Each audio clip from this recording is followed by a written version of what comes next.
بسم اللہ الرحمن الرحیم۔ السلام علیکم۔ پچھلے سبق میں ہم نے تختی نمبر 2 شروع کر لی تھی اور اس میں ہم نے حروف مرکبات پڑھنا شروع کیے تھے۔ حروف مرکبات یعنی کہ ایسے حروف جن کو ملا جلا کر لکھا گیا ہو، اور اس تختی کو پڑھنے کا مقصد میں نے آپ کو بیان کر دیا تھا کہ اس میں ایک ہی حرف کو مختلف حرفوں کے ساتھ ملا کر مختلف شکلوں میں لکھا گیا ہے، اور اس سے بتانا صرف یہ مقصد ہے کہ کوئی بھی حرف کسی دوسرے حرف کے ساتھ مل کر جب وہ آئے گا تو وہ کس کس شکل میں نمودار ہو سکتا ہے۔ اور صرف اسی پہچان کو سیکھنے کے لیے بچے کو یہ تختی پڑھائی جاتی ہے، اور اگر کوئی شخص سمجھدار ہے اور وہ اردو پڑھنا لکھنا جانتا ہے تو اس کو یقیناً اس کو تختی کو پڑھنے میں کوئی مشکل نہ تو پیش آئے گی، اور نہ ہی اس کو میرے خیال میں پڑھنے کی ضرورت ہے۔ ایک مرتبہ اس کو دہرا لیا جائے تو وہ کافی ہے۔ تو اس تختی کے کچھ حروف میں آپ کے سامنے بیان کر کے آپ کو یہ واضح کر دیتا ہوں کہ کس طریقے سے اس کو پڑھنا ہے اور کس طریقے سے اس تختی کے اندر حروف کی ادائیگی ہوگی، اور بعض ایسی چیزیں جن کا خیال رکھنا بہت ضروری ہوتا ہے جو عام طور پر بچے غلطیاں کر دیتے ہیں۔ تو اگر کوئی ایسے اصحاب سن رہے ہیں جو بچوں کو پڑھایا بھی کرتے ہیں تو یہ نقطہ ان کے لیے ہوگا کہ وہ بچوں کو پڑھاتے وقت ان ایک دو چیزوں کا خیال رکھیں، تو انشاءاللہ بہت فائدہ ہونے کی امید ہے۔ پچھلے سبق میں ہم نے کچھ حروف پڑھ لیے تھے، الف سے لے کر یہ ایک دو لائنیں ہم نے پڑھی تھی، اور اس میں ایک حرف آیا تھا لام الف۔ یہ حرف 3-4 جگہ پر یہاں پر آیا ہے، اور بتانے کا ان کا مقصد صرف یہی ہے کہ یہ مختلف شکلوں میں اس شکل میں آ سکتا ہے۔ اس میں غلطی یہ ہوتی ہے کہ اس کو پڑھتے وقت بچے اس کو لام الف پڑھتے ہیں، لام الف، لام الف، با الف، لام الف۔ تو اگر غور کیا جائے تو وہ لام ملف کی آواز بن جاتی ہے، حالانکہ یہ حرف لام الف ہے، ملف کوئی حرف نہیں ہے۔ تو یہ ایک بڑی غلطی ہوتی ہے، اس سے تلفظ خراب ہو جاتا ہے، اور آگے آگے پھر وہ بچے بعض اوقات اس کو غلط پڑھنا شروع کر دیتے ہیں۔ تو یہاں پر ہی خیال رکھا جائے اور ان کو واضح طور پر لام کو الگ پڑھایا جائے اور الف کو الگ پڑھایا جائے۔ لام الف اس طریقے سے، با الف اس طریقے سے، با الف کو با الف پڑھ دیتے ہیں تو وہ یلف اس طریقے سے آواز بن جاتی ہے، لیکن وہ غلط ہے۔ با کی آواز ہم نے الگ رکھنی ہے، الف کی آواز ہم نے الگ رکھنی ہے، دونوں کو آوازوں کو ملانا نہیں ہے۔ اس تختی کا مقصد صرف اور صرف حروف کی مختلف اشکال کی پہچان ہے کہ کس شکل میں آئے گا تو کیا وہ حرف ہوگا، اور وہ حرف دوسرے حرف کے ساتھ مل کر آئے گا تو اس کی کیا شکل تبدیل ہو سکتی ہے۔ صرف یہ مقصد ہے، اس میں آوازوں کو ایک دوسرے کے اندر مکس کرنا یا آوازوں کو ایک دوسرے کے اندر شامل کرنا یہ اس تختی کا مقصد نہیں ہے، تو اس چیز سے اجتناب کرنا چاہیے۔ تو یہ لام الف اس طریقے سے پڑھیں گے، اور اسی طرح با الف اس طریقے سے جو بھی حرف پڑھ رہے ہوں گے اس کو دوسرے حرف کی آواز سے مکمل طور پر الگ کر کے پھر پڑھا جائے گا۔ آگے انہوں نے کاف دیا ہوا ہے، کاف کی 2 شکلیں دی ہیں، اور اس کے بعد کاف با، کاف الف، اور با کاف تا، تا کاف سا، کئی سارے حروف دیے ہیں۔ ان کا مقصد صرف یہی ہے کہ بتانے کا یہ کاف جو ہے جب مختلف حرف سے مل کر آئے گا تو اس کی شکل کیا کیا تبدیل ہو سکتی ہے۔ آگے انہوں نے یہ دیکھیے با، تا، سا، نون اور یا دیا ہوا ہے، اور پھر اس کے بعد آگے ان کی کمپلیکس جو شکلیں ہیں وہ دی ہوئی ہیں، مختلف شکلیں ان کی جو دوسرے حرفوں سے مل کے بن رہی ہیں وہ دی ہوئی ہیں۔ جیسے دیکھیے کہ با الف ہے، نون الف ہے، تا الف ہے، یا الف ہے، سا الف ہے، اور با سین ہے، نون سین، تا سین، اور یہ سا جیم ہے، تا خا ہے، نون خو ہے، یا خا ہے۔ یہ سب با، تا، سا اور نون اور یا ان کی شکلیں مختلف بتانے کی کوشش کی جا رہی ہے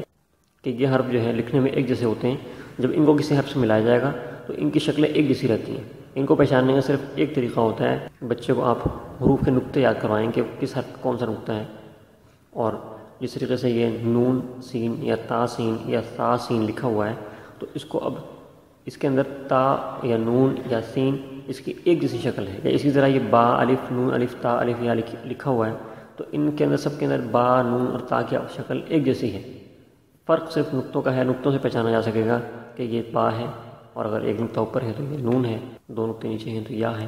تو یہ یہاں پر نقطوں کی پہچان جو ہے اس میں نہایت ضروری ہو جاتی ہے۔ اسی طرح آگے انہوں نے یا میم، با میم، نون میم، تا میم، سا میم ہے، پھر آگے با یا ہے، نون یا، تا یا، سا یا، یہ مختلف حروف سے ملا کے انہوں نے بتایا ہوا ہے کہ شکلیں ایک جیسی رہیں گی، صرف نقطوں سے پہچانا جا سکے گا کہ کون سا حرف لکھا ہوا ہے۔ دوسری اس میں ایک اہم بات آپ نے خود بھی سمجھنی ہے، اور اگر کسی آپ بچے کو پڑھا رہے ہیں تو اس کو سمجھانی ہے کہ اس میں حروف کے نقطے عموماً اس تختی کو اس طرح لکھا جاتا ہے کہ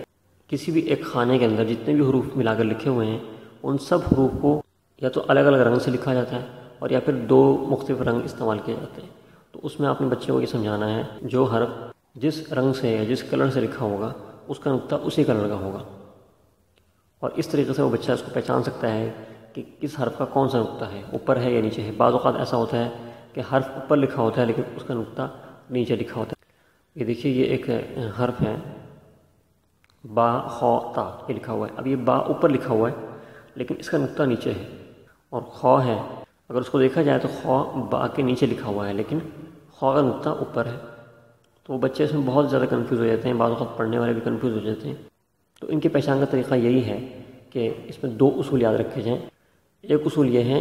کہ جو حرف اوپر لکھا ہوگا پہلے اس کو پڑھیں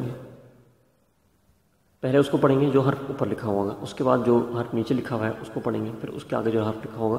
اس کو پڑھیں گے۔ دوسرا اصول اس میں یہ یاد رکھنا ہوتا ہے کہ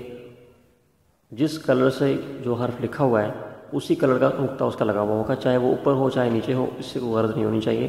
جو حرف جس کلر سے لکھا ہوا ہے اس کا نقطہ اسی کلر کا ہوگا، اور اس طریقے سے وہ اس کو پہچان سکتے ہیں۔ تو یہ ایک اہم بات آپ نے اس میں یاد رکھنی ہے۔ آگے یہ گول تا ہے، اس کو ہم تا ہی پڑھتے ہیں، اگرچہ یہ ہاں لکھا ہوا ہے لیکن نقطے اس پہ لگاتے ہیں تو یہ تا، اس کو ہم تا پڑھتے ہیں اور اس کو گول تا کہا جاتا ہے۔ اور ایک تو تا لمبی بڑی ہوتی ہے لیکن اس تا کو ہم گول تا کہتے ہیں۔ تو یہ کیوں کہتے ہیں اور اس کو ہم الگ کیوں کر رہے ہیں، اس کی تفصیل ہم آگے پڑھیں گے انشاءاللہ۔ آگے یہ میں چند حرف یہاں پہ لکھ رہا ہوں، ان کو آپ دیکھیے کہ پہلے انہوں نے تا اور ہا دو حرف دیے، اور اس کے بعد ان کی مختلف شکلیں انہوں نے حرفوں سے ملا کر دی ہوئی ہیں کہ یہ با تا اور یا ہا تا ہا یہ دیا ہوا ہے۔ اس کے اندر یہ دیکھیے تا ہا جو لکھا ہوا ہے، اس میں انہوں نے جو ہا دی ہے وہ اس را کی شکل سے بہت ملتی ہے۔ جو را عربی رسمی خط میں لکھا جاتا ہے اس را یا زا سے اس ہا کی شکل بہت ملتی جلتی ہے، اور بچے اس میں انتہائی کنفیوز ہو جاتے ہیں اور اس کو سمجھ نہیں پاتے ہیں کہ وہ ان میں سے زا یا را کون سا ہے اور ہا کون سا ہے۔ تو بچے کو آپ نے یہ اس طریقے سے سمجھانا ہے کہ آپ حرف کے بالکل درمیان میں ایک لائن اس طریقے سے لگا دیں۔ مثلا یہ تا ہا لکھا ہوا ہے، تو اس میں جس طریقے سے ہم بچے کو انگلش میں بتاتے ہیں کہ جی ہے یا ایف ہے یا وائی ہے، اس قسم کے جو انگلش کے الفاظ ہیں وہ لائن سے نیچے لکھنے ہوں گے۔ جو لائن عموماً ہوتی ہے کاپیوں کے اندر بنی ہوئی، تو ہم بچے کو سکھاتے ہیں کہ یہ لائن سے نیچے ہونا چاہیے۔ بالکل وہی انداز آپ یہاں اختیار کیجئے اور ان کو بتائیں کہ تا جو ہے یہ لائن کے اوپر لکھا ہوا ہے۔ اب اس کے ساتھ جو ہا لکھا ہوا ہے، اگر وہ ہا اسی تا کے لیول پر یا اسی تا کی سطح کے ساتھ بالکل برابر لائن کے ساتھ ساتھ لکھا ہوا ہو تو یہ ہا ہوگا۔ لیکن اگر تا تو لائن کے اوپر لکھا ہوا ہے لیکن آگے جو حرف لکھا ہوا ہے اس کا کرو یا اس کی گولائی لائن سے نیچے کی طرف جا رہی ہے تو یہ را ہوگا، کیونکہ را یہ حرف لائن سے نیچے لکھا ہوتا ہے۔ لیکن اگر وہ تا کے برابر میں ہی اس کے سامنے ہی گول ہو رہا ہے تو پھر یہ ہا ہوگا۔ جیسے کہ مثلا لفظ اللہ لکھا ہوتا ہے تو اللہ کے اندر بھی بعض اوقات یہ والا ہا لکھا ہوتا ہے، تو وہ دکھا کے بچے کو بتا یا سمجھا سکتے ہیں کہ یہ بالکل لائن کے ساتھ ساتھ اس لائن کے اوپر کی طرف اگر لکھا ہوگا اور یہ حرف بالکل لیول پر یا اس کی سطح پر اس کے ساتھ لکھا ہوگا تو یہ ہا ہوگا۔ لیکن اگر وہ لائن سے نیچے کی طرف جھک رہا ہے، لائن سے نیچے کی طرف جا رہا ہے، جیسا کہ یہ یا را میں لکھا ہوا ہے، تو وہ را یا زا ہوگا، نقطہ لگا ہوگا جو زا ہوگا، اور اگر نقطہ نہ ہو تو یہ را ہوگا۔ یہ ایک انتہائی اہم بات تھی جو میں نے بہت زیادہ نوٹ کی ہے کہ بچے اس کے اندر بہت زیادہ پریشان ہو جاتے ہیں، تو وہ آپ اس طریقے سے نہایت آسانی کے ساتھ ان کو سمجھا سکتے ہیں۔ اس طریقے سے آگے چلتے جاتے ہیں، یہ شین،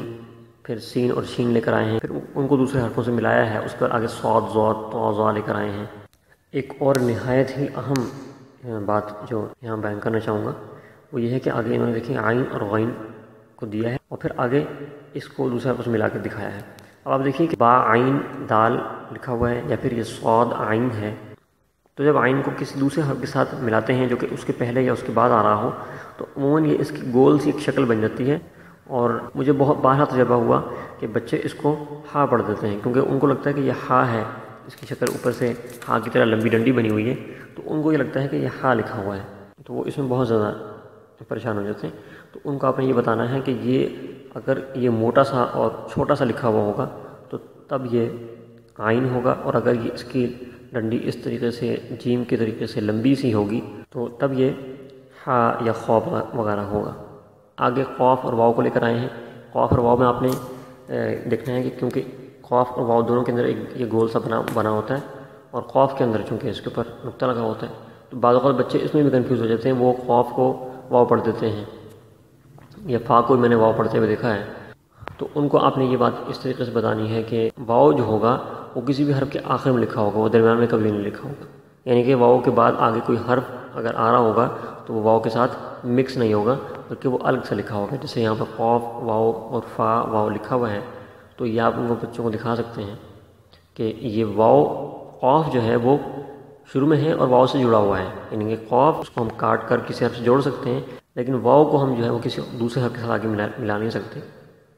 اسی طرح فا ہے، اس کو بھی ہم ملا سکتے ہیں، جیسے کہ یا فا لکھا ہوا ہے، لیکن واو کو آگے کسی حرف سے ہم نہیں ملائیں گے، بلکہ واو جب بھی لکھا ہوگا وہ کسی حرف کے آخر میں ہوگا۔ آگے پھر انہوں نے میم کی شکلیں دی ہیں، اور اس طریقے سے کہ آگے تختی مکمل ہو جاتی ہے۔ تو غرض یہ تھی کہ اس کے تختی کے اندر کچھ خاص ایسا